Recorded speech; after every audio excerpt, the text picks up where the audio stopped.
Nabi Mustafa Rasulullah sallallahu alaihi wasallam wa kaffatil anbiya wal mursalin wa ilal malaikatil muqarrabin wa syuhada'i was salihin wal ulama walana wa khususan ila ruh almarhum al-syekh al-imam Abu Hamid Muhammad bin Muhammad Al-Ghazali At-Tusi rahimahullahu ta'ala. Syai'ulillahi lahumul al-Fatihah. A'udzubillahi minasyaitonir rajim. Bismillah. Alhamdulillahi rabbil alamin, arrahmanir rahim, maliki yaumiddin. Iyyaka na'budu wa iyyaka nasta'in. Ihdinas siratal mustaqim. صراط الذين أنعمت عليهم غير المغضوب عليهم ولا الضالين آمين.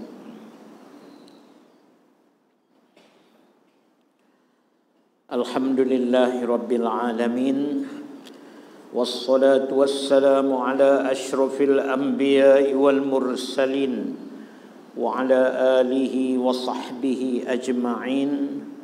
ربي يسر ولا تعسر، ربي امتمم بالخير، ربي اشرح لي صدري ويسر لي أمري واحلل عقدة من لساني يفقهوا قولي. سبحانك لا علم لنا إلا ما علمتنا إنك أنت العليم الحكيم.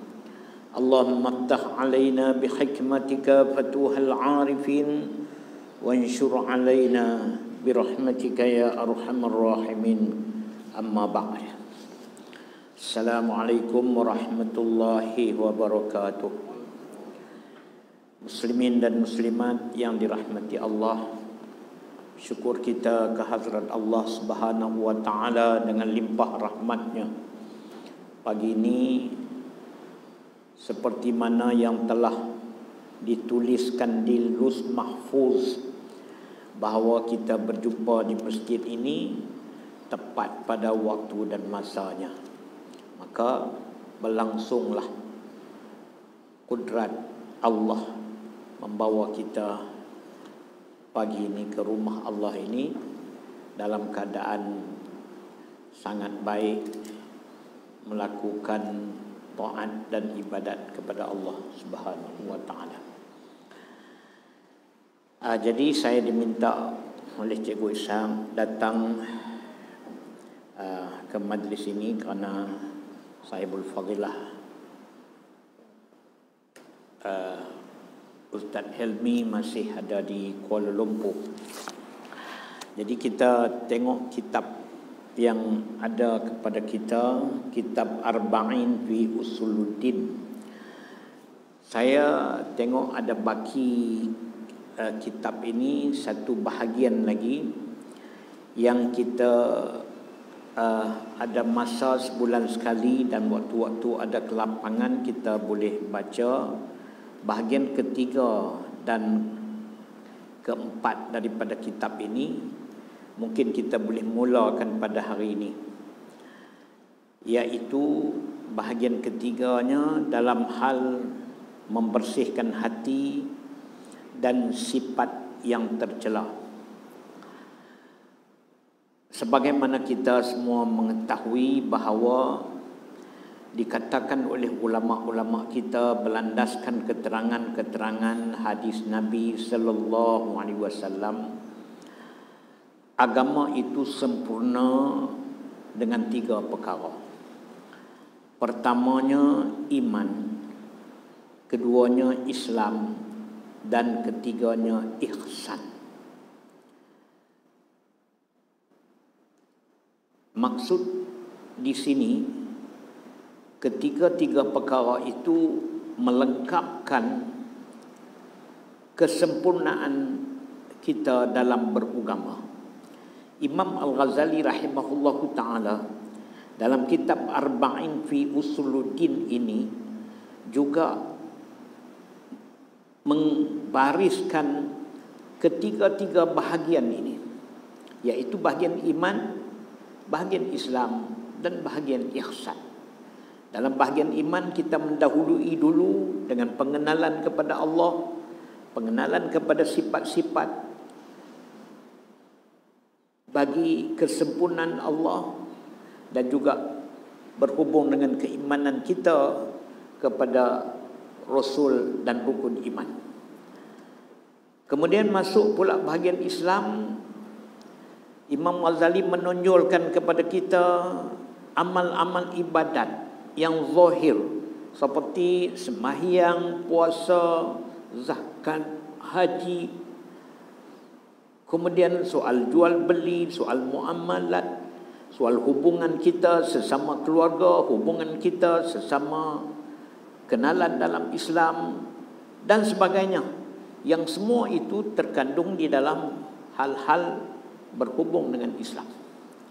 Kemudian di bahagian akhir kitab ini, Imam Ghazali menekankan pula berhubung dengan soal memelihara hati. Perkara ini dalam agama adalah di bawah tajuk ihsan. Ya. Tak sempurna agama kalau tidak ada ihsan. Ihsan ini perkataan Arab yang lebih membawa maksud baik, elok. Jadi baik,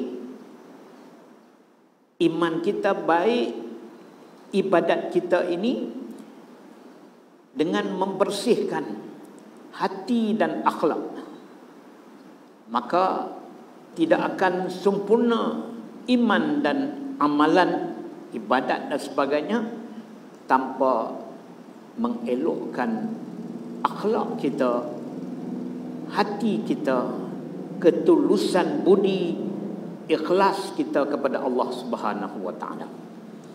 Saya selalu mengibaratkan kepada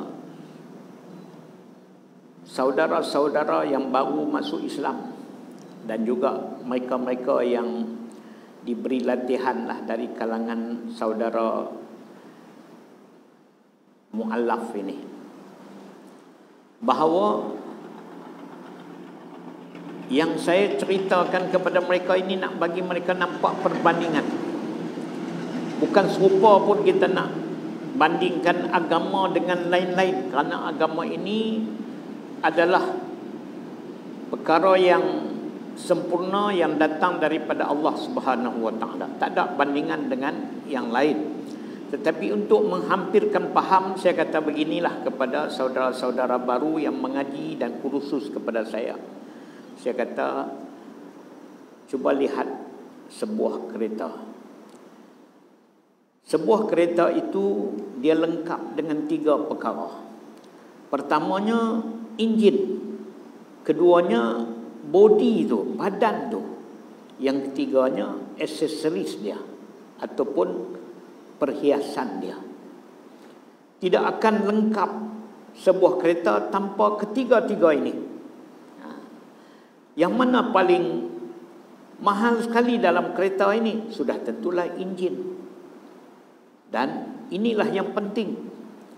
Yang keduanya, kalau sekadar enjin saja, adakah dipanggil kereta? Walaupun enjin itu harga beratus ribu, mahal.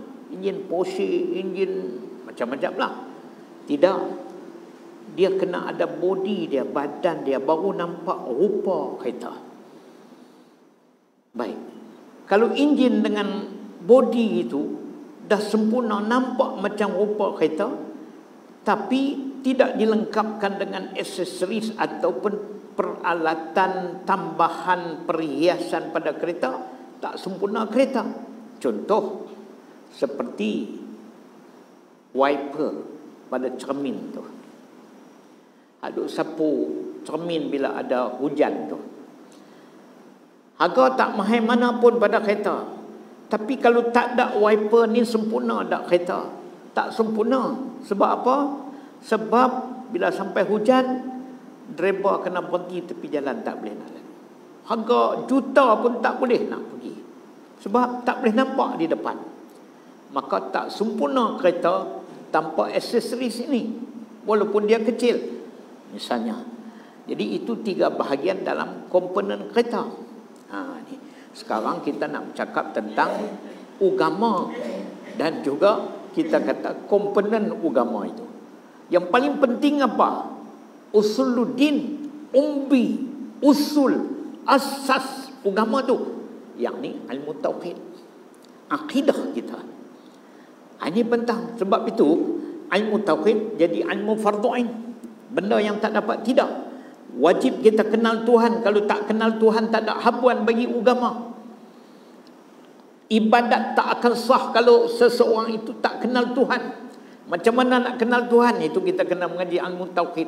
Kena kenal sifat-sifat yang wajib bagi Allah, yang mustahil atas Allah, yang harus bagi Allah sekurang-kurangnya 41 akidah berhubung ketuhanan mesti kenal dan mesti ada pada hati kita. Sebab semua tu terkandung di dalam kalimah la ilaha illallah. Cukup tak? Tak cukup kalau tak kenal pula tentang Rasul. Maka Rasul ni 4 yang wajib, 4 yang mustahil, 1 yang harus, 9. Semua tu 41 campur 9 tu ada 50. 50 akidah mesti kita tahu secara tafsil, terperinci satu persatu. Kemudian kita pegang di hati kita, bawa sampai mati. Itulah iman kita. Masa termasuklah di dalam Muhammadur Rasulullah. Bila kita kenal Nabi Muhammad SAW, kita kenal dan kita yakin apa yang disampaikan oleh Nabi Muhammad. Itu dia panggil perkara-perkara sam'iyat, perkara-perkara yang kita dengar daripada Nabi kita Muhammad SAW, berhubung dengan rukun iman yang lain yang selain daripada Allah dan Rasul, yang kita beriman dan percaya. Itu lengkap iman. Itu. Jadi kita tengok tak mana ruang yang kita tidak ada, tak mana yang kita tidak lengkap. Kalau dah lengkap, alhamdulillah, insya-Allah itu kekuatan pada agama, injin pada agama. Yang kedua, kalau kuat dia punya injin, dia kuat, dia punya asas, tapi bodinya pula tidak ada. Agama tu dah injin ada, iman dah kuat tadi, berkobar-kobar iman di hati ni, ya. Tu kenal Allah, kenal Rasul, kenal rukun iman, keyakinan. Tiba-tiba tidak beramal dengan amalan yang ditetapkan oleh Allah, tidak menjauhi pula perkara-perkara yang dilarang, ditegah oleh Allah, maka seolah-olah tidak ada badan, ya, bagi injil tadilah. Tak nampak rupa iman ni, tak nampak langsung. Sebab itu bila kita ada iman, kita nak beramal, maka rukun Islam yang 5 perkara itu kita dahulukan. Lepas tu kita cari yang lain daripada rukun yang 5 perkara itu, termasuklah muamalat, munakahan, jinaian, apa saja perkara yang berkaitan dengan ibadat-ibadat zahir yang kena kita lakukan dengan anggota-anggota zahir. Semuanya termasuk dalam Islam. Maka kita telah membina body, badan kepada kereta dengan cantik. Itu dah nampak rupa dah.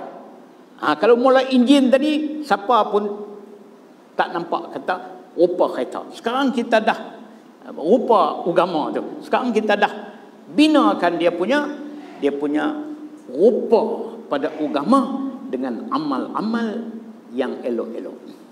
Tak sempurna kalau tidak ada pula apa dia?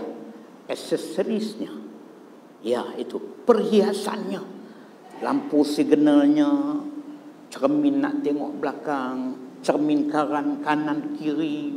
Apa lagi yang berkaitan dengan kereta itu?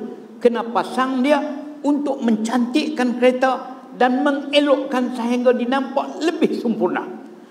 Itu. Jadi dari segi itu pada agama dia panggil akhlak dia. Ini menyempurnakan agama. Kalau iman hebat, amal hebat, perangai teruk, perongah tak ada dah, kedekut tak idun masin, bawang kata dulu.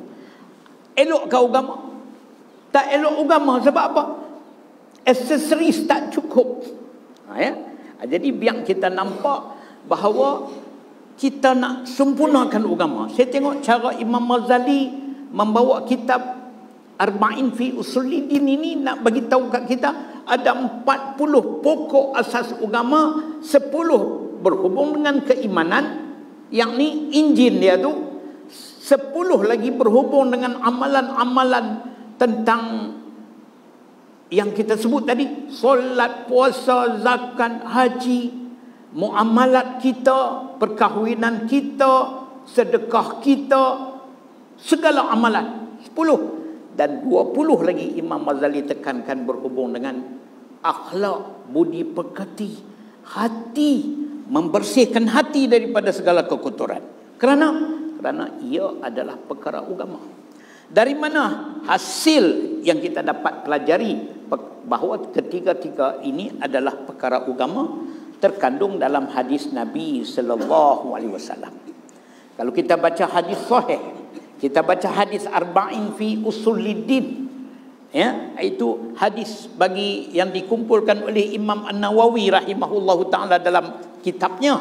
Kita boleh tengoklah, ya, dalam kitab kitab apa orang kata hadis arba'in, hadis 40 ini pada hadis yang ketiga, ya. Riwayat Imam Bukhari dan Imam Muslim, ya, muttafaqun alaih, ya, hadis sahih, menceritakan bagaimana malaikat Jibril alaihissalam datang kepada Nabi dalam bentuk rupa manusia yang segak, yang pakaiannya putih, rambutnya hitam, yang pada mulanya memang tak dikenali oleh siapa-siapa. Mereka anggap ni mungkin orang jauh-jauh yang mereka tidak kenal. Datang, turun kepada Nabi, masuk kepada Nabi, meletakkan lututnya, menghadap lutut Nabi, memegang pula kedua-dua paha Nabi. Begitu mesra. Nabi tahu siapa dia, tapi sahabat tak kenal. Dia pun bertanya Nabi tentang beberapa perkara. Di antaranya, akhbirni anil iman ya Muhammad. Ceritakan kepada aku, malaikat Jibril kata, apakah iman? Itu dia. Nabi SAW menceritakan kepada malaikat Jibril rukun iman yang kita mengaji itu 5 perkara. Apa malaikat Jibril kata? Sadaqta ya Muhammad, benar apa yang kau kata. Malaikat Jibril tanya pula, akhbirni anil Islam. Maka Nabi sallallahu alaihi wasallam menjawab, Islam itu ada 5 perkara. Rukun Islam satu persatu, daripada mengucap 2 kalimah syahadah sampailah menunaikan fardu haji di Baitillah. Jadi apa kata malaikat Jibril? Malaikat Jibril kata, sadaqta ya Muhammad, benar engkau wahai Muhammad. Soalan yang ketiga, apa ditanya oleh Nabi sallallahu ditanya oleh malaikat Jibril kepada Nabi ialah tentang akhbirni anil ihsan. Apakah itu ya Muhammad ihsan? Inilah yang dijawab oleh Nabi sallallahu alaihi wasallam tentang makna ihsan, iaitu antang budallaha ka'annaka tarak fa in lam taku tarak wa innahu yaraka. Maksudnya, ihsan itu ialah kita berbuat ibadat kepada Allah seolah-olah kita nampak Allah. Dan jika kita tidak nampak Allah, ingat bahawa Allah melihat kita. Ini ihsan. Apa makna ihsan di sini? Berbuat baik, buat amalan dengan sebaik-baik tekun, buat amalan dengan sebaik-baik keikhlasan kerana Allah. Hati mesti lurus, jiwa mesti jitu terhadap Allah Subhanahu wa taala. Tanpa ini tak sempurna agama. Kerana apa? Kerana Nabi sallallahu alaihi wasallam selepas daripada 2-3 hari daripada malaikat Jibril alaihi salam itu datang kepada Nabi sallallahu alaihi wasallam, barulah Nabi sallallahu alaihi wasallam tanya sahabat-sahabat. 3 hari lepas pada tu Nabi tanya para sahabat, ya, hampa kenal tak siapa yang mai hari tu 3 hari lepas ni masa kita duduk dalam masjid? Yang herannya sahabat-sahabat ni beradab sungguh dengan Nabi sallallahu alaihi wasallam. Tak tanya Nabi, siapa tadi Rasulullah yang mai tadi. Depa tak sibuk macam tu. Kita kalau tok guru ramai jumpa, dak tok imam ramai jumpa. Siapa mai macam mana kenal pula. Tu dia. Depa tak tanya. Sampai Nabi SAW kata kepada ramai-ramai yang ada sahabat tu dan tanya tu beralih kepada Sayyidina Umar radhiyallahu anhu. Engkau tahu dah siapa yang datang hari tu, yang 3 hari yang hampa tengok turun di masjid tu? Apa sahabat jawab? Sayyidina Umar kata, cakap dengan Nabi pun Allah punya tertib. Jawab, kata Sayyidina Umar radhiyallahu anhu, Allah dan Rasul lah yang mengetahuinya. Tu dia hebat. Dia kata Allah dengan Rasul lah yang mengetahuinya, maknanya dia tak mengetahui. Kalau kita bila tok guru tanya atau tok imam tanya kita, kok ni kot orang sebelah sana, kita meneka begitu dah. Dah adab dengan Rasul. Allah dan Rasulnya yang mengetahui, kami tak tahu. Nampak? Kemudian Nabi sallallahu alaihi wasallam berkata, fa innahu Jibrilu, sesungguhnya dia itu adalah malaikat Jibril, atakum yu'allimukum dinakum. Dia datang hari itu ialah untuk mengajarkan kamu akan agama kamu. Nampak? Ya. Atakum, ya, datang dia kepada kamu. Itu bahasa Arab. Yu'allimukum, untuk mengajarkan kamu dinakum, akan agama kamu. Pasal apa Nabi SAW kata begitu? Kerana ketika datang malaikat Jibril tanya 3 soalan utama tadi, iman, Islam, ihsan, Nabi kata itulah agama. Masya Allah. Daripada sinilah ulama-ulama mengambil dan menceritakan kepada kita sempurna agama 3. Ni kami mengaji pondok dulu, hafal benar-benar begini ni. Saya sebelum pergi pondok ni, sebelum umur 40, tak reti nak sebut iman, Islam, ihsan. Mungkin iman, Islam biasa, ihsan tak biasa dengar. Darul Ihsan tahulah Selangor. Ini cerita betul lah saya. Tuan-tuan mungkin dah biasa mengaji awal dah kan. Ni tak mengaji mana bab-bab agama ni kan. Jadi baru nampak ihsan. Tu ya. Jadi inilah. Jadi bahagian ihsan ni ada dalam kitab Arba'in fi Usuluddin yang saya nak mula sentuh hari ini. Dan baik. Jadi kita kena tahu apa ilmu bab ihsan ini? Ilmu tasawuf. Dalam ilmu tasawuf kan, ada juga yang fardu ain, ada juga yang sunat. Saat ni kita ni duk dengar nak mengaji ilmu tasawuf terpa api sana, hak fardu ain kita tak mengaji. Nampak? Kita duduk pi hak tinggi dah nu. Hak musyahadah nu. Bagus kita pi tinggi begitu. Rapatkan dengan Allah, rasakan diri kita ini sentiasa tak lepas daripada diperhatikan oleh Allah, dan kita sentiasa ada hubungan dengan Allah Subhanahu Wa Taala. Itu adalah tuntutan, tetapi kita mesti mendahului yang fardu ain itu yang mana? Kalaulah dalam iman ada rukun yang 6, ya, kita hafal di sekolah. Kalaulah Islam tu ada rukun yang 5, hafal semua. Kita kena tahu juga rukun ihsan ni berapa perkara. Ni rukun ihsan pun dia ada juga. Kata guru-guru kita, walaupun tak ada dalam kitab ni, guru yang mengajar kita bagi tahu, dan kita jumpa dalam kitab-kitab yang lain, bahawa rukun ihsan ada 2. Pertama dia panggil tahliyah dalam bahasa Arab.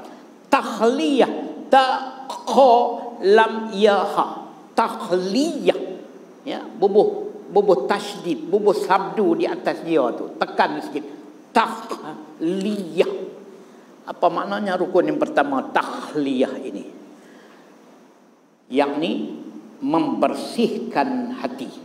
Itu rukun yang pertama. Cuci hati, takhliyah, mensucikan hati, membersihkan hati. Sebab apa? Ihsan ni adalah berkaitan dengan amalan hati. Tadi ya kita sebutkan itu yang pertama, rukun yang pertama.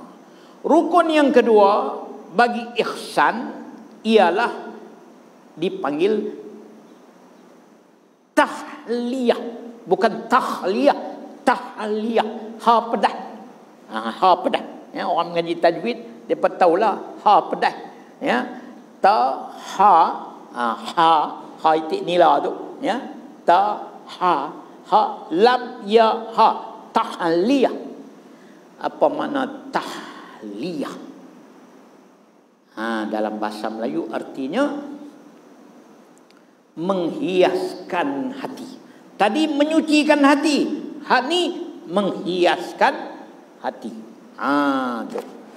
Jadi kita fahamlah, ini ibadat, ini amalan yang kita buat dituntut oleh Allah.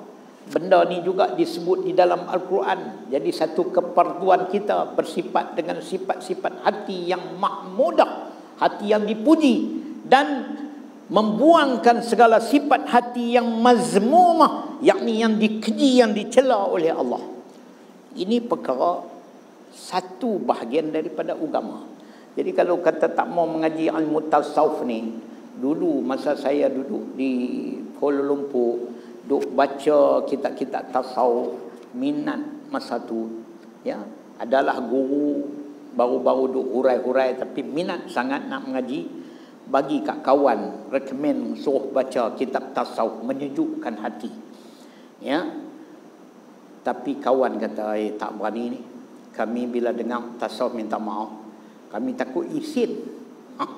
Nampak? Sebab kepahaman tentang ilmu tasawuf ni tak ada. Dia kata, hak ni banyak orang duk isin ni mengaji ilmu tasawuf ni.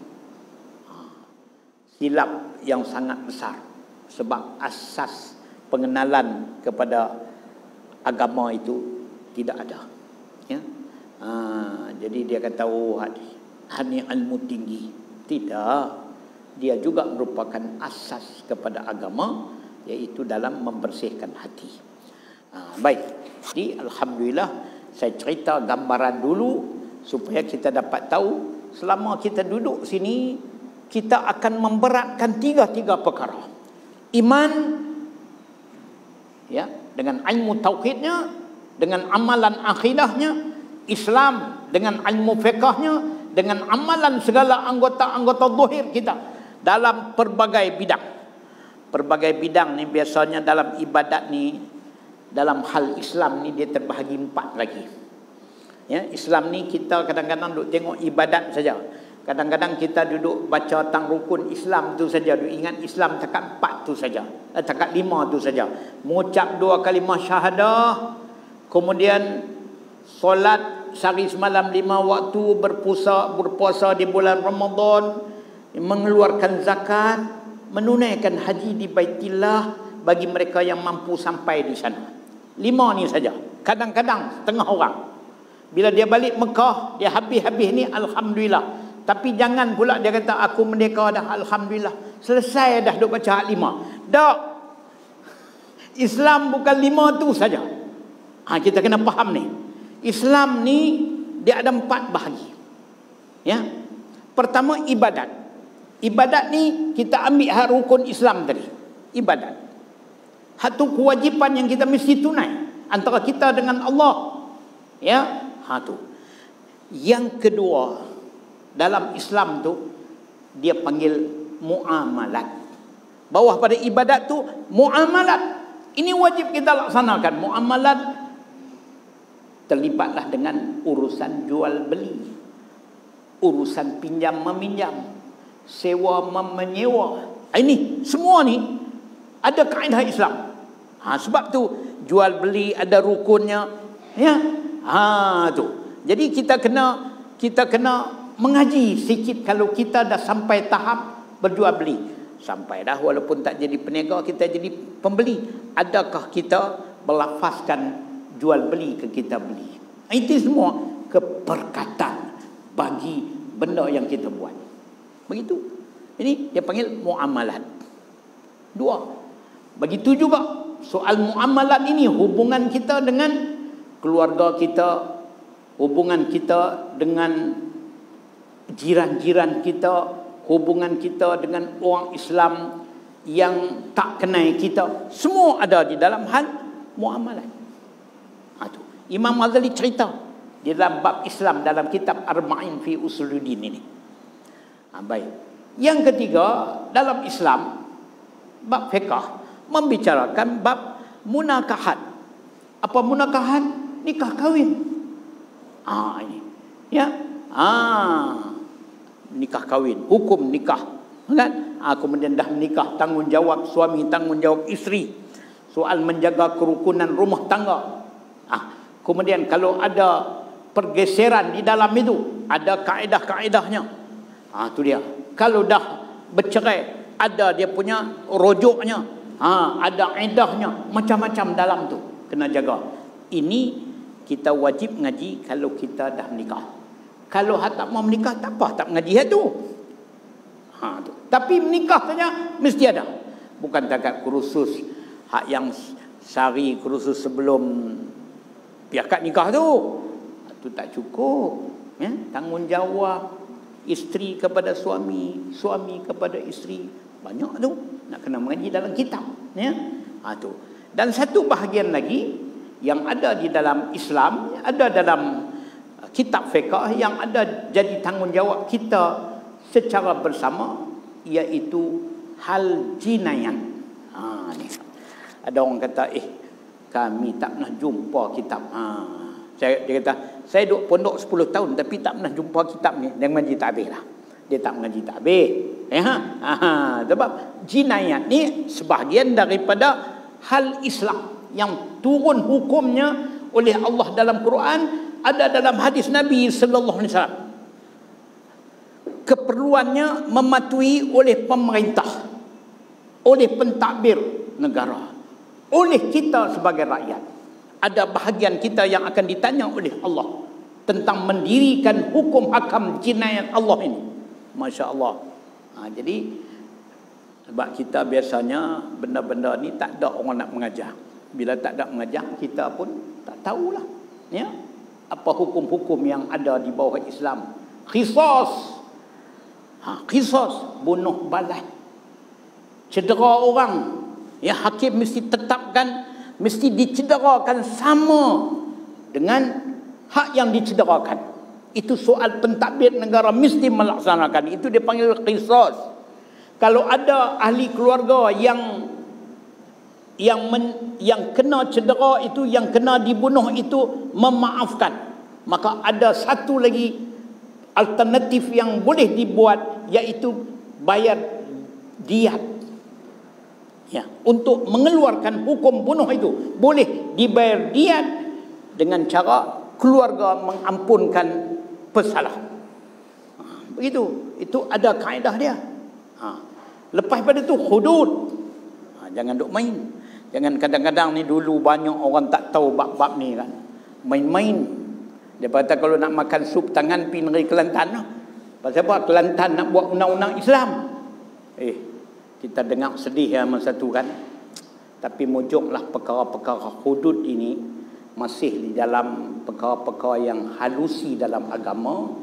Dia bukan lagi pada pandangan saya juga, bukan soal darurah, soal yang orang kata hukum yang semua orang tahu dah. Jadi kalau ada keingkaran benda ni akibat tak tahu, kerana ilmu tentang hukum jinayat ini belum merebak di masjid, di surau, rata-rata lagi dimaafkan. Tapi orang yang sudah tahu hukum ni ada, memperkecilkan hukum ini, nampak? Maka sudah tentulah dia terkeluar daripada agama dia. Itu berat ni, bukan ya? Itu apa kita sebut tadi, qisas, kemudian diat, hudud, takzir, penjara, rotan. Ini semua ada di dalam Islam. Itu dia panggil jinayat. Pasal apa? Perundangan Islam ini diturunkan oleh Allah. Allah telah menetapkan kerana nak jaga 6 perkara. Mengapa Allah Ta'ala turunkan hukum ni? Hukum-hukum yang kita sebutkan tadi dalam jinayat ni, termasuklah hukum-hukum dalam iman dan dalam bab-bab Islam ni, kerana nak jaga 6 perkara. Pertama, nak jaga nyawa umat Islam. Nak jaga diri umat Islam supaya tidak ada penganiayaan oleh mana-mana pihak. Ada hukuman dia. Itu satu. Yang kedua, pasal apa syariat ini? Ini dia panggil maqasid syariah. Ya, ini dia panggil tujuan syariah diturunkan oleh Allah. Yang kedua, kenapa? Kerana nak jaga akan akal umat-umat Islam ni. Akal ni penting pada kita. Dengan akal kita kenal Tuhan. Dengan akal ni kita berazam nak buat segala ibadat. Dengan akal ni kita menyempurnakan segala ibadat. Maka anugerah kecantikan manusia dengan akal ni. Kena jaga akal ini. Maka jaga akal jangan dirosakkan dengan bebas minum benda-benda yang memabukkan atau isap apa-apa sesuka. Tak boleh. Maka di situ ada hukum hudud untuk mengelak daripada rosak akal. Contoh. Yang ketiga, nak menjaga daripada keturunan manusia. Tak boleh bercampur lelaki perempuan sesuka. Ada zina dan sebagainya.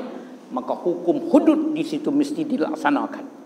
Orang yang berzina, laki-laki dan perempuan yang belum kahwin, dirotan 100 kali rotan.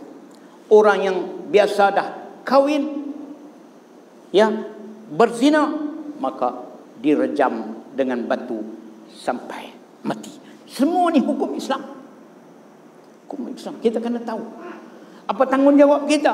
Pemimpin mesti mencadangkan undang-undang ini dari peringkat negara. Rakyat mesti ramai-ramai menyokong kerana dia daripada Allah, melainkan adalah halangan-halangannya. Jadi benda-benda begitu kita perlu tahu. Jadi Islam ni ialah ibadat, muamalat, munakahat, jinayat. Tu. Baik, habis dah bab Islam. Yang ketiganya barulah masuk perkara yang kita sebutkan tadi. Apa dia? Iaitu ihsan. Apa ihsan ni? Amalan hati. Ada 2 rukunnya. Takhliyah, mensucikan daripada segala sifat-sifat yang tak elok. Kemudian menghiasi dengan segala sifat-sifat yang elok, yang mahmudah. Contohnya, buang sifat riya. Buat sesuatu nak dapat habuan pujian manusia, buat sesuatu kerana nak dapat harta dan sebagainya, buat ibadat tujuan tu. Itu adalah riya, mesti bersih daripada hati. Maka apakah hati itu dihiaskan dengan sifat apa yang lawan bagi riya? Ikhlas lillahi ta'ala. Jadi perkara-perkara ini perlu kita ketahui dan perlu kita beramal. Kerana dia sebahagian daripada ihsan kita. Daripada dia panggil agama kita. Baik. Jadi dalam kitab kita ni kita mulakan pada muka surat 126. Kalau yang ada kitab. Kalau yang tak ada kitab, memandangkan ini bahagian yang ketiga dalam Arba'in fi Usuluddin ini, boleh bila kita mengaji minggu depan, kalau giliran kita mengaji Arba'in ini, dia tak ada kitab Arba'in, bawa kitab Penawar Bagi Hati yang dikarang oleh Syekh Abdul Qadir bin Abdul Muttalib Al-Mandili Al-Indonesi rahimahullahu ta'ala. Yang kita duk mengaji selalu kitab Penawar Bagi Hati. Sebab apa? Kitab Penawar Bagi Hati itu adalah terjemahan daripada Arba'in fi Usuluddin Imam Ghazali. Hampir-hampir serupa. Ya, hampir-hampir serupa. Jadi ini kitab itu, dan kitab ini bahagian tasawuf ini adalah tasawuf yang fardu ain. Kalau kita tak mengaji dia, kita berdosa. kita orang Islam yang fasik. Kalau kita tak beramal dengan ilmu ini, juga kita adalah menderhakai Allah. Kerana Nabi sallallahu alaihi wasallam diutuskan untuk mengelokkan akhlak kita dengan akhlak yang ditetapkan oleh Allah, yang terkandung di dalam kitab ilmu tasawuf. Inilah yang dikatakan ilmu yang fardu ain. Lepas tu bila kita dah ada asas yang kuat, kita pun mengajilah kitab-kitab yang tasawuf yang lebih pada itu, seperti kitab hikam, ya, kitab-kitab berhubung dengan musyahadah, yang mendekatkan diri dengan Allah, semua itu, dan mesti bermula daripada hak yang tasawuf fardu ain dulu. Ya, ini saya cerita dari segi konsep, ya, sebab perkara ni penting juga kita nampak, supaya kita tahu nak berebut mengaji ni. Kita nampak kita dah banyak dah tauhid, dah faham dah fiqh pun dah faham dah. Nak lari pula mana kelas yang orang mengaji tasawuf, mulakan dulu dengan tasawuf yang fardu ain ini. Baik. Okey. Kita buka muka surat 126, membersihkan hati dan sifat yang tercela. Allah Subhanahu wa taala berfirman, qad aflaha man tazakka. Artinya, sesungguhnya beruntunglah orang yang membersihkan diri. Cuba tengok. Ya, membersihkan diri ini maknanya membersihkan hati dia. Ya, membersihkan, sebab perbicaraan ini berhubung dengan perbicaraan hati. Kita kena elok zahir badan kita pun kena elok, bersih daripada segala hadas, bersih daripada segala kekotoran, beserta dengan keelokan hati. Itu barulah kita ni orang yang dipanggil orang yang membersihkan diri. Kalau pakaian saja cantik, badan pun cantik, tapi hati tidak elok, kita tidak dipanggil orang yang membersihkan diri. Maka Allah memuji dan menetapkan bahawa orang yang membersihkan diri adalah orang yang sangat beruntung. Qad aflaha. Dalam bahasa Arab, bila qad dia masukkan kepada fi'il madhi. Ini mengaji Arab sikit, ya. Qad, perkataan qad dia masuk dalam aflaha. Qad aflaha, jadi maknanya aflaha tu maknanya membawa maksud berjayalah, beruntunglah, cermelanglah. Qad tadi jadi sesungguhnya. Itu ya. Sesungguhnya beruntunglah, sesungguhnya cermelanglah, sesungguhnya berjayalah. Siapa? Man tazakka, yakni mereka-mereka yang membersihkan diri. Membersihkan diri itu apa dia? Bukan takat membersihkan badan, pakaian daripada segala hadas dan kekotoran, tetapi membersihkan jiwa, hati kita. Ini beruntung. Dalam surah Al-Mu'minun, Al-Quran, Allah pun mendahului surah itu dengan qad aflahal mu'minun. Nampak? Dalam Al-Quran pun surah Al-Mu'minun, qad aflahal mu'minun. Apa maksudnya? Telah berjayalah, telah beruntunglah, telah cermelanglah orang-orang beriman. Allah kata, siapa orang beriman yang beruntung? Ayat yang kedua, allazina hum fi salatihim khashi'un. Mereka-mereka yang di dalam sembahyangnya khusyuk. Ini Allah tulis yang pertama sekali, Allah sebutkan yang pertama sekali, orang beriman yang paling berjaya ialah orang yang dalam sembahyangnya khusyuk. Itu. Kemudian yang keduanya Allah sebut wallazina hum fi anil la'wi mu'ridun. Dan mereka-mereka yang menjauhi daripada perkataan-perkataan yang tak elok dan segala perbuatan-perbuatan yang tak elok. Ni yang berjaya ni. Jaga percakapan, tak buat benda-benda koksi-koksi tak elok tu dia tak buat. Dia jaga perkataan dia, dia jaga perbuatan dia. Allah kata ini adalah gulungan orang beriman yang paling berjaya. Dan akhir daripada ayat ini, yang lebih kurang ayat ke-10 Allah sebutkan mereka ini duduk di mana? Duduk di dalam syurga Firdaus. Ulaika humul warisun allazina yarisunal firdaus hum fiha khalidun. Ni hak yang berjaya ni, hak beruntung ni, mereka akan mewarisi syurga Firdaus dan mereka kekal di dalamnya. Masya-Allah, tabarakallah. Baik. Dalam surah Al-Mu'minun saya nak baca ayat yang ketiga. Saya baca tak saat ni. Orang beriman yang paling beruntung yang nombor 3, wallazina hum lizakati fa'ilun. Ini ada kaitan dengan hak kita nak baca ni. Wallazina hum lizakati fa'ilun, yakni mereka-mereka yang membersihkan jiwa dan hati-hati mereka itu. Ini dalam ni pokok ni pun mudah-mudahan kita duduk dalam tu, mewarisi syurga Firdaus dan kekal di dalamnya. Tu. Jadi kita jumpa qad aflaha man tazakka, sesungguhnya beruntunglah orang yang membersihkan diri. Ya, baik. Lagi Allah Subhanahu wa taala berfirman, qad aflaha man zakkaha, dalam ayat yang lain, surah yang lain. Artinya sesungguhnya beruntunglah orang yang menyucikan jiwa itu.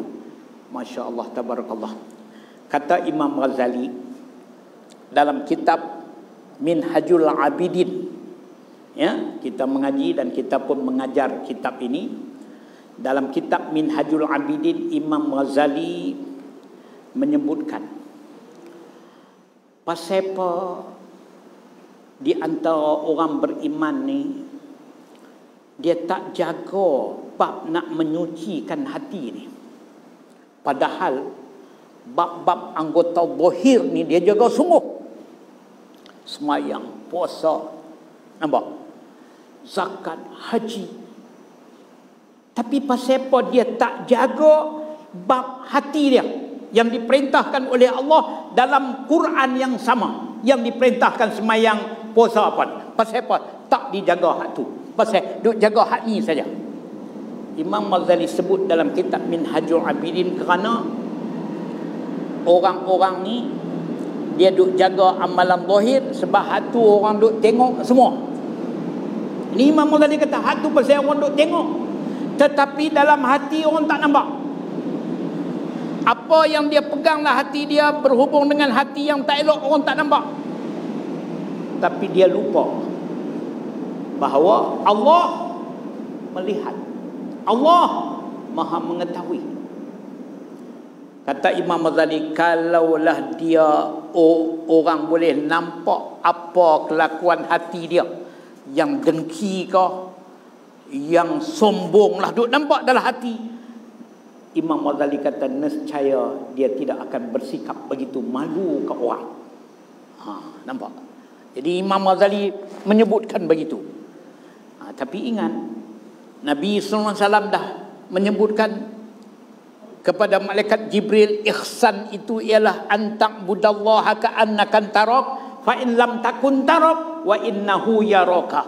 Arti ihsan, berbuat baik itu ialah kamu berbuat ibadat kepada Allah seolah-olah kamu nampak Allah.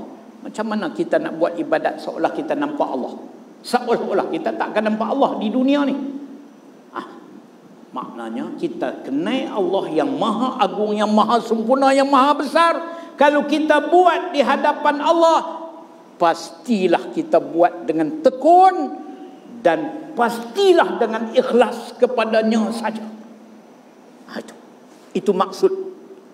Tapi Nabi sambung lagi, dan jika kamu tidak dapat melihat Allah, dan nescaya kamu tak akan dapat melihat Allah, ingat Allah memandang dan melihat kamu. Bayangkan pula, kalau kita duk buat ibadat, kita dapat merasai, hati kita dapat merasai bahawa Allah sedang melihat kita. Bagaimana kita buat? Sudah tentulah luar biasa. Inilah ihsan ini. Inilah yang kita kata berbuat baik. Tu. Jadi Imam Ghazali kata, kalau ada manusia duk tengok kita buat ibadat, hak tu Tambah-tambah pak mentua pula main rumah. Semayang awal sikit lah. Tunduk lama sikit lah. Tu kata ustaz-ustaz dah duk buat gurau-gurau. Tapi kalau semayang seorang, baju pun tak pakai. Ya. Hak laki-laki lah, perempuan mana boleh dah. Jadi hak laki-laki ni aurat dia dalam ibadat antara pusat dan lutut. Kalau dia tak pakai baju pun sah, tapi tak mengelokkan adab dengan Allah lah. Nampak? Jadi benda-benda ni semua di dalam ihsan. Tu. Jadi benda-benda ni Allah tetap melihat kita. Jadi sungguhnya beruntunglah Allah kata orang-orang yang menyucikan jiwa itu. Rasulullah sallallahu alaihi wasallam bersabda, kebersihan itu sebahagian daripada iman. Fahamilah pernyataan tadi bahawa kesempurnaan iman adalah dengan menyucikan hati dari segala yang tidak disukai oleh Allah Subhanahu wa taala. Maknanya kita kata tadi, agama tak akan sempurna kalau tidak ada kebersihan hati. Islam tak akan sempurna kalau tidak ada kebersihan hati. Maksudnya agama seseorang juga tidak akan sempurna kalau tidak ada membersihkan hati. Dan menghiasi hati dengan yang disukai Allah. Ya, Allah mahu kita beramal dengan hati kita dengan sifat-sifat mahmudah yang Allah seronok tengok. Allah seronok dengan hamba-hamba yang beramal dengan hati-hati yang ikhlas, yang sabar, yang santun. Semua tu hati-hati elok adalah menjadi kesukaan Allah. Baik.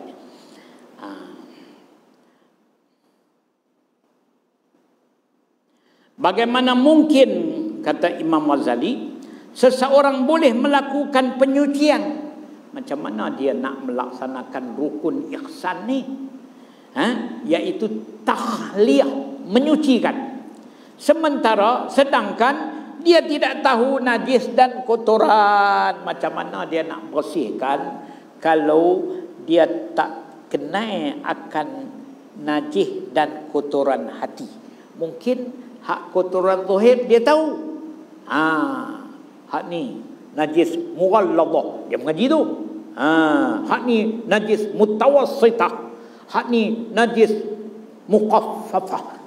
Mengaji semua. Tapi apa najis hati? Hak ni minta maaf, tak tahu. Jadi macam mana bila dia tak tahu, dia nak menyucikan daripada kotoran-kotoran hati? Maka tak dapat tidak, dia kena tahu. Jadi dia mulakan kitab ni dengan membersih dulu, takhliyah, barulah menghiasi. Rasulullah SAW pun selalu menyebutkan, ya, cara kita membersih dulu baru menghias. Tengok macam orang perempuan lah. Mereka ni nak pakai bedak-bedak mereka pun, mereka bersih dulu muka mereka dengan air yang ambil apa kita tak tahu, mereka gosok foundation tak foundation, dia bubuh apa semua dulu. Dia tak ada lah orang kata muka dia tu balik-balik dengan peluh, dengan berdebu-debu sampai rumah berbedak. Nampak? Tu dia. Minta maaf lah, dia nampak lain. Dia kena cuci bersih dulu. Dia cuci dulu, baru dia hias dengan bedak. Hati kita pun, kita kena bersihkan dulu daripada sifat-sifat yang Allah Ta'ala jadi dua ni. Pasal apa? Uji kita. Nampak? Allah tengok kehendak kita, nafsu kita nak ikut perintah dia atau tidak. Nampak? Jadi Allah boleh bagi jadi kat kita semua hak elok semua. Tidak. Allah sayang kita, dia uji kita. Banyak yang diuji, tanda dia sayang. Kemudian kita pula berusaha membersih lagi-lagi, Allah sayang dan cinta. Masya Allah. Ya, itu semua adalah nikmat kat kita. Jadi maknanya sekarang takhliyah, membersihkan dulu hati kita daripada segala sifat-sifat yang tak elok. Apa sifat yang tak elok? Imam Ghazali kumpulkan 10 sifat-sifat mazmumah yang tak elok yang kita nak mengaji. Kita katalah mulai hari ini minggu depan giliran saya mai pun saya sambung hak yang kedua pula, ataupun sambung hak satu tak habis baca. Jadi ni kitab kita yang selalu kita duk baca di pondok, Penawar Bagi Hati, ya. Syekh Abdul Qadir bin Abdul Muttalib Al-Mandili Al-Indonesi, ya, menulis kitab ini, masuk 10 yang mazmumah, takhliyah, sucikan dia, kemudian dihiasi dengan 10 sifat yang elok. Jadi hak ni pun di pondok-pondok semua baca ni. Hak ni jadi wajib kami di pondok ni. Saya duk tengok ni saya jaga jugalah cara saya kan. 14 tahun duk mengaji di pondok dulu, maknanya bubuh plastik ni dia tahan jugalah. Saya duk tengok sini, saya 5 tok guru khatam dengan 5 tok guru pondok dengan kitab ni, ya. Mengaji semua. Jadi maknanya kita ada peluang di masjid di mana mengajilah, khatamlah kitab ni. Tapi kalau kita khatam kitab ni pun yang Arba'in fi Usuluddin, hak bahagian tasawuf, bahagian takhliyah dan tahliyah, sifat menyucikan hati dan menghiasi hati, samalah. Sebab kitab ni adalah terjemahan daripada kitab Arab, Arba'in fi Usuluddin. Yang tak ada kitab ni nanti pergi cari di kedai, RM3.5 saja. Penawar Bagi Hati, ya. Kalau ada guru-guru di mana pun, pergi mengaji kitab ni. Sebab apa? Kita dah lepas dah kefarduan kita berhubung dengan ihsan. Apa makna ihsan? Kebaikan hati kita. Ya, Allah insya-Allah menerima amalan kita. Ulama menetapkan lagi, mengapa kita perlu jaga hati kita ni? Mengapa kita perlu ada ilmu ini? Jawapan setengah ulama kata, kerana kita nak menjaga keselamatan amalan ibadat kita. Awak ibadat kita tak selamatkah kalau kita tidak tahu bahagian ihsan? Tidak selamat. Mana buktinya? Dalam kitab hadis Nabi Muhammad sallallahu alaihi wasallam menyebutkan, ya. Contoh, saya baca satu. Al-hasadu ya'kulu hasanati kama ta'kulun narul hatab. Maksudnya Nabi kata, hasad dengki kalau ada dalam hati orang beriman tu, dia akan memakan segala pahala-pahala kebajikan yang dikutip daripada amalnya, seperti mana api memakan kayu-kayu yang kering, habis hangus. Maka amalan kita tak selamat kalau kita tidak menjaga hati, dia makan. Ini dalam kitab Minhajul Abidin ada satu aqabatul, apa tu tak ingat, ya. Satu aqabah perosak. Imam Ghazali tulis bahawa kita ni orang yang membawa amalan ni, nak jumpa Allah ni, dia duk kumpul ni, kita ngaji, kita semayang, kita puasa, kita buat sunat ni, macam kita ni orang berdagang, mengumpulkan apa yang kita berjaya meniaga di sana, bubuh keuntungan ni, nak pi ke bank, nak pi hantar mana tempat yang menerima duit kita ni, simpanan kita ni. Macam itulah kita duk kumpulkan amal-amal kita sikit, nak bawa pi di hadapan Allah. Imam Ghazali kata, di tengah jalan ada penyamun, ada perompak, kena jaga. Ni ibadat ni. Mana perompak dia? Sifat hati yang mazmumah, dia rompak habis kita punya kutipan-kutipan yang kita duk baca Quran, kita duk baca solawat dan sebagainya, dimakan oleh sifat hati. Mana Imam Ghazali sebut dua dalam kitab Minhajul Abidin. Pertama ialah riya, yang kedua ialah ujub.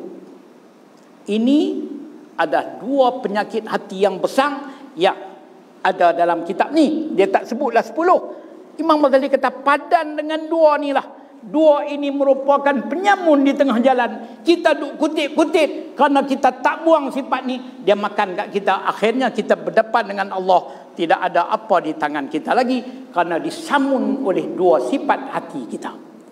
Oh, ini penting mengaji ilmu tasawuf. Penting beramal hati ni. Kerana dia jadi perompak kepada kita. Apa dia riak? Riak ni iaitu buat ibadat dengan tujuan tidak mencari redha Allah. Buat ibadat kerana nak dapat pujian, nak dapat kedudukan, nak dapat harta. Bukan kerana Allah. Maka itu dia panggil riya. Hak ni habis. Dia menyamun, dia sambak balik. Bukan dia sambakkan hak ibadat yang kita buat tu, tidak. Hak lain tu ada pun dia sapu habis. Ini riya. Ya, riya dalam kitabnya nanti kita akan baca ni, Imam Ghazali kata riya ni ada dua bahagi. Satu, riya semata-mata. Yang kedua, riya yang berkongsi. Tu. Apa riya semata-mata? Riya semata-mata nampak saja macam buat ibadat ni kerana Allah. Cara pakai, cara tertib, tapi dalam hati nak tunjuk ke orang. Kalau orang tak ada, dia tak buat benda tu. Hak ni dia panggil apa? Riya semata-mata. Dosa besar. Dosa besar. Nampak? Ibadat langsung tak terima. Atasnya didosakan. Besar. Yang kedua, riya yang berkongsi. Dia buat ibadat. Dekat Allah pun dia nak tunjuk. Dekat manusia pun ada bahagian juga nak bagi. Ini dia panggil apa? Riya yang berkongsi. Allah terima tak? Allah bukan saja tak mau terima, Allah tak mau jumpa dengan orang yang riya macam ni di hari akhirat nanti. Mana ustaz tahu dalam surah Al-Kahfi, pakat-pakat kita duduk hafal ayat 110. Kan kita pakat hafal 10 ayat pertama surah Kahfi, 10 akhir ayat surah Al-Kahfi. Ayat yang terakhir Allah sebut فَمَنْ كَانَ يَرْجُو لِقَاءَ رَبِّهِ فَلْيَعْمَلْ عَمَلًا صَالِحًا وَلَا يُشْرِكْ بِعِبَادَةِ رَبِّهِ أَحَدًا. Apa maksudnya? Allah sebut فَمَنْ كَانَ يَرْجُو لِقَاءَ رَبِّهِ, maka barang siapa yang bercita-cita, berhasrat untuk pulang, bertemu dengan Allah bila? Hari akhirat nanti. Falyaman amalan solihah, hendaklah ia melakukan amalan yang soleh. Apa makna soleh? Bersih semata-mata Allah. Bersih mana? Macam kita kata tadi, ya, man tazakka, bersihkan diri dia, bersih zahir, bersihkan hati. Allah kata amalan dia mesti bersih. Lepas itu, ya, amalan salihah wala yusyrik biibadati rabbih ahada, dan janganlah dia mensyirikkan Allah di dalam ibadatnya. Apa makna mensyirikkan Allah di dalam ibadatnya? Ini syirik khafi, bukan syirik jali, bukan syirik besar yang terkeluar agama. Ini syirik yang mendatangkan dosa besar. Apa dia?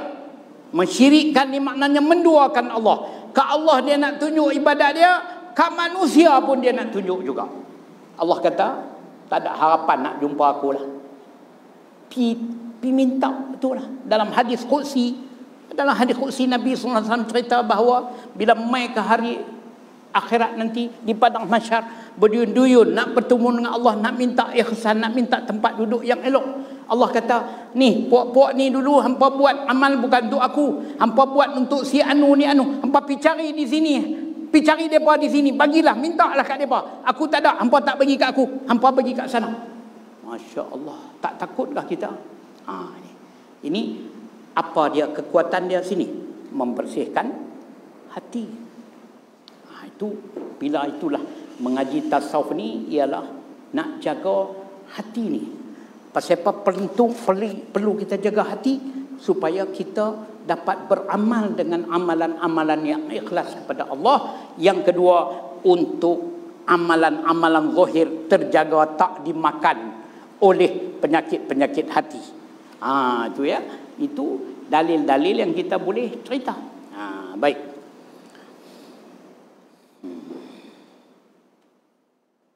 Oleh kerana itu kita akan mengungkapkan akhlak yang tercela. Kata Imam Ghazali, kerana kepentingan membersihkan hati dan jiwa kita daripada segala sifat-sifat hati yang mazmumah yang dikeji oleh Allah, maka Imam Ghazali kata kita akan mengungkapkan, nak kata mengungkapkan, nak mengemukakan, nak menunjuk-nunjukkan, nak menceritakan akhlak yang tercela, akhlak hati yang tercela, akhlak hati yang tak elok, akhlak hati yang dikeji. Tetapi kata Imam Ghazali, kita perlu kembali kepada cabang-cabangnya yang 10. Nak cerita semua sifat hati ni banyak sangat, tak habis kalau nak cerita ni. Tetapi kata Imam Ghazali, kita kembali kepada cabang-cabangnya yang 10. Maknanya kita ambil hak pokok-pokok dia tu, hak 10 sifat-sifat ni. Sebab kalau kita dapat beramal dengan 10 sifat yang mahmudah, yang elok, membuang 10 hak tak elok, insya-Allah hati kita tu akan bersih. Sebab apa? Dia adalah pokok-pokok hati ataupun sifat-sifat hati yang utama. Tu kali yang mana tuan-tuan dan puan-puan yang sudah mengaji kitab tasawuf ni, alhamdulillah kita dah ada, kita tahu apa dia musuh-musuh kita, apakah penyakit-penyakit hati-hati yang kita wajib berubat. Kerana ia adalah sebahagian daripada agama kita yang duduk di bawah tajuk ataupun bahagian ihsan. Ya, ingat ya, walaupun dalam hadis Nabi sallallahu alaihi wasallam, malaikat Jibril mai tanya kepada Nabi berhubung dengan Islam dulu, baru tanya bab iman, baru dia tanya ihsan. Tapi huraian kita, saya selalu start dengan iman dulu. Sebab apa? Sebab iman ni usuluddin. Iman ni umbi agama, asas. Sedangkan ibadat kita furu'uddin, cabang agama. Tu akhlak kita ihsanuddin, mencantikkan agama. Ini membersihkan, berakhlak elok ni dia panggil apa? Ihsanuddin, mengelokkan agama. Ya, umbi pun agama pun kita ada, cabang agama pun kita ada, mengelokkan agama pun kita ada. Insya-Allah sempurnalah agama kita. Itu mudah-mudahan dengan izin Allah. Ya, baik, setakat itulah untuk kita hari ini. Segala yang baik itu dari Allah. Kalau ada mana-mana kekurangan, adalah kekurangan diri saya sendirilah. Sebelum saya baca doa dia, saya nak mengingatkan apa yang Cikgu Ishang sebutkan kepada saya tadi. Pertama, ada saya postkan ibadat korban bagi mereka yang belum ada daftarkan mana-mana tempat. Kalau nak buat korban, ada hasrat nak buat, boleh menyertai ibadat korban kita di Sabah, di pendalaman Sabah. Ya, setakatlah ni kita dah ada 3 ekor lembu dah penuh. Jadi saya ni duduk biasanya 5 ekor yang pendalaman. 5 ekor tu saya tengok kalau ada permintaan yang ramai, saya bagi juga bukan pendalaman tapi di kalangan saudara baru dan tempat-tempat yang tak pernah merasai orang kata peluang korban. Jadi satu tumpuk, satu bahagian ialah RM700. Jadi mereka yang apa orang kata tak menyertai boleh WhatsAppkan nama dulu supaya kita boleh kira, dan duit RM700 kemudianlah hantar kepada akaun Darul Hidayah. Ada dalam iklan yang saya masukkan, ya. Kemudian bila saya dah kumpul lama, saya akan hubungi setiap orang untuk akad jual beli, ya. Lepas pada tu, lepas tu saya akan hantarkan gambar-gambar di bawah ibadat ini telah sempurna dengan nama-nama tuan-tuan yang buat di tempat-tempat yang kami tetapkanlah. Itu sajalah. Jadi minggu depan cikgu saya, hari minggu depan hari Ahad kebetulan memanglah giliran saya. Jadi minggu depan kita sambung kitab ini, ya. Macam saya kata, kalau tak ada kitab ni boleh bawa penawar bagi hati, ya, insya-Allah. Jadi macam itulah saja, ya. Dan satu lagi, kita 17 hari bulan Jun, tak lama dah, 17 Jun di masjid ini kita akan adakan istimewa Perhimpunan Ulama-Ulama Fatani dan Ulama-Ulama Malaysia. Satu hari daripada pagi sampai ke malam.